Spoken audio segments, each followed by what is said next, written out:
Hello bachcho, let's read out the question first. A parallel plate capacitor was lowered into water in a horizontal position with water filling up the gap between the plates d equals to 1.0 millimeter wide. यानी कि एक parallel plate capacitor था, उसको हमने water के एक tank होगा, उसमें वाटर होगा, उसमें क्या कर दिया है, डिंक कर दिया है. ठीक है. अब पैरेलल प्लेट के बिटवीन में डिस्टेंस कितना था, d इक्वल्स टू 1 मिलीमीटर. सो अब वो डिस्टेंस क्या होने लगा है, फिल करने लगा है by the means of water. Then a constant voltage v equals to 500 volt was applied to the capacitor. Find the water pressure increment in the gap. अब क्या कर रहे हैं हम, एक पोटेंशियल सोर्स उसके अक्रॉस में अप्लाई कर दे रहे हैं. सो हम बताना है कि वाटर के द्वारा जो प्रेशर इंक्रीमेंट होगा गैप पर वो कितना हो जाएगा. तो चलिए स्टार्ट करते हैं हम की कॉन्सेप्ट से, which we are going to use here for this question. So basically यदि मैं यहाँ पर बात करूँ प्रेशर की, so pressure is equals to क्या होता है, energy per unit volume.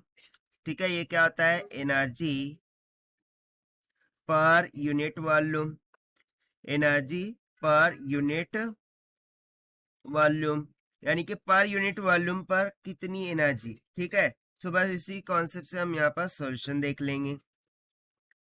So basically यदि मैं बात करूं कैपेसिटर के केस में, सो कैपेसिटर के केस में पावर किसकी इक्वल हो जाता है, 1/2 of the permittivity constant that is epsilon not into energy का होल स्क्वायर.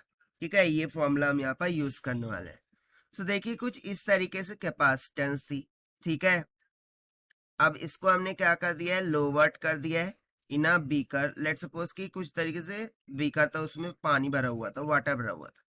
अब जैसे ही मैंने इसमें लोअर किया तो ऑब्वियस सी बात है वाटर क्या होगा, इस कैपेसिटर के ये जो गैप है जिसकी दूरी हमें दे रखा है small d equals to 1 millimetre, वो भरने लगेंगे. अब हम क्या कर रहे हैं, इसके अक्रॉस में पोटेंशियल जोड़ रहे हैं, कितने का, 500 वोल्ट का. सो हम बताना है वाटर के द्वारा जो प्रेशर लग रहा है वो कितना है. तो यहाँ से देखिए हम सबसे पहले तो क्या करेंगे, हमें क्या कैलकुलेट करना है, इंक्रीमेंट इन द गैप. ठीक है, find the water pressure increment in the gap. Water pressure में कितना इंक्रीमेंट हुआ है. तो जो इंक्रीमेंट है उसको हम कैसे डिनोट करेंगे, del p is equals to जो भी फाइनल प्रेशर आ रहा होगा वो माइनस इनिशियल प्रेशर. तो हमें इनिशियल और फाइनल प्रेशर कैलकुलेट करना होगा. तो देखिए सबसे पहले मैं इनिशियल के लिए यदि कैलकुलेट करूं, ठीक है, सो पी इनिशियल वो क्या हो जाएगा, that will be equals to 1/2 of initially कुछ नहीं था यानी कि परमिटिविटी कांस्टेंट एप्सिलॉन नॉट हो जाएगा. ठीक है, मल्टीप्लाई बाय जो भी इनिशियल एनर्जी होंगी वो उसका होल स्क्वायर, इसको मान लेते हैं ई आई का होल स्क्वायर. अब देखिए इनिशियली एनर्जी क्या थी होंगी. सो देखिए इनिशियली हमने इसका जो डिस्टेंस था वो कितना था, डी के बराबर था, और इसके अक्रॉस पोटेंशियल कितना था, वी के बराबर था. सो जो भी एनर्जी होंगी initially that will be nothing but equals to v divided by d. अब बेसिकली ये v डिवाइडेड बाय डी किसको रिप्रेजेंट कर रहा है, इलेक्ट्रिक फील्ड, यानी कि यहाँ पर एनर्जी कौन सी होगी, इलेक्ट्रिक फील्ड की एनर्जी होगी. ठीक है, v डिवाइडेड बाय डी क्या आता है, इलेक्ट्रिक फील्ड. सो यहाँ पर इलेक्ट्रिक फील्ड की एनर्जी होगी. सो इसको सब्स्टिट्यूट कर देते हैं ई आई. So that will be equals to 1/2 of epsilon naught in bracket v divided by d का होल स्क्वायर हो जाएगा. ठीक है, इतना क्लियर हो गया. इसको मान लिया हमने इनिशियल केस में. अब फाइनल केस में क्या हो रहा है कि हमने इसमें इसे को वाटर में डिम कर दिया है. सो इस वाटर का कुछ ना कुछ तो परमिटिविटी होगी, सो उसको मान लिया epsilon.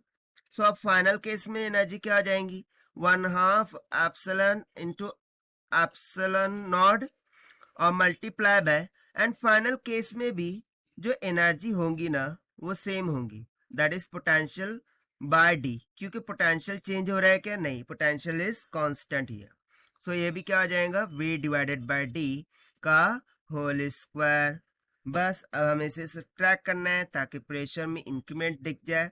So that will be comes out p final कितना आया है, 1/2 epsilon not epsilon in bracket v divided by d का whole square minus of initial कितना आया था, so 1/2 epsilon not into v divided by d का whole square. Common कर लेते हैं 1/2 epsilon not in bracket v divided by d का whole square, और यहाँ पर क्या बच जाएगा, एप्सिलॉन माइनस ऑफ 1। ठीक है, एप्सिलॉन माइनस ऑफ 1 बच जाएगा। सो देखिए यही हो जाएगा the increment pressure for this capacitor.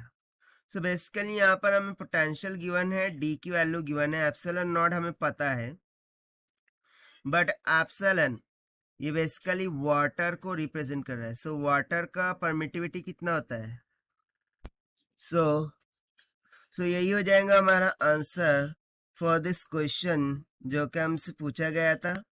And this we have found by using the conceptual formula of pressure is equals to energy upon per unit volume से, or you can say the pressure into the capacitor के formula से. So this is the required solution. I hope you understood well. Best of luck. Thank you.